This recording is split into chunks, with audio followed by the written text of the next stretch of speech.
হলে যা হয় আর কি।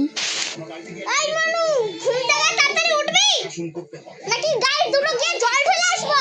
এই কারণেই তো যখন দাদার সাথে রত্নার বিয়েটা ঠিক হয়েছিল আমি তো ছুটে গেছিলাম। কে আবার দরজায় ঠক ঠক ঠক ঠক করছে দেখি তো। বুঝতে পারছো আমি কেন করেছিলাম? দেখি, ভালো লাগে না আর আমার। নিজের বাড়ির কেচ্ছার কথা বলতাম তোমায় যে আমার বাবা মনে করে যে মেয়েদের স্থান পুরুষ মানুষদের। দেখি কে এলো আবার। পাবি না রে মা, এখন কুঙ্কুদিদি ঘুমোচ্ছে, কুঙ্কুদিদি ঘুমোচ্ছে যা।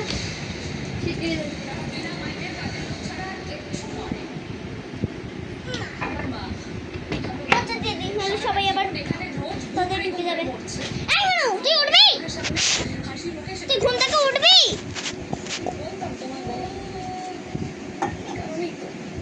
এই কারণেই তো আমি সিদ্ধার্থের সঙ্গে বিয়ের ডিসিশনটা নিয়েছিলাম ওইভাবে। কখন উঠবি তুই ঘুম থেকে?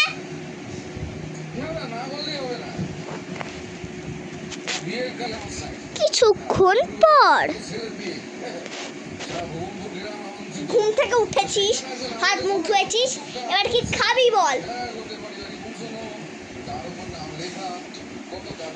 পরে খেলে কেমন হয় মা? একটু পরে, এক্ষুনি যাচ্ছি, যাব, এসব বলে কোনো কাজ হয় না, কথাও হয় না। ওই জন্য বলছি খেলে খা, না খেলে দূর হ। দুপুরেও খাবার পাবি না, বিকেলেও খাবার পাবি না, দুপুরেও না, মানে রাত্রিরেও না। আমি গেলাম।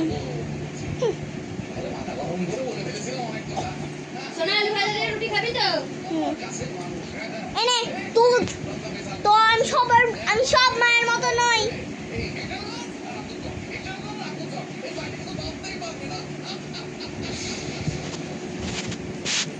কিছুক্ষণ পর। কি রে, দুধটাকে গ্লাসটাকে বাইরে রাখতে নেই? সব তোমাকে গায়ের চাকলা নিয়ে রেখেছে, রাখছানি।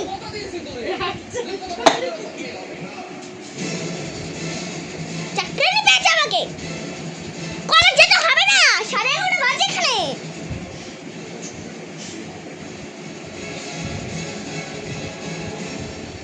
ওই লোকটা কখন বাজার নিয়ে আসবে কে জানে? 11:30 বাজে। আজকে সবাই পেটে গামছা বেঁধে থাকবে, গামছা বেঁধে। আর তুই কি পড়তে বসবি না? তো দিদি কলেজ যাবে না, তুই পড়তে যাবি না, তুই স্কুল যাবি না, তুই পড়তেও বসবি না। দিদির মতো হচ্ছিস নাকি রে? ও জ্বালা শুধু হয়েছে আমার হয়েছে না শুধু জ্বালা। সব মায়ের মতো নয় তো, তাই অত কিছু বলি না। যত সব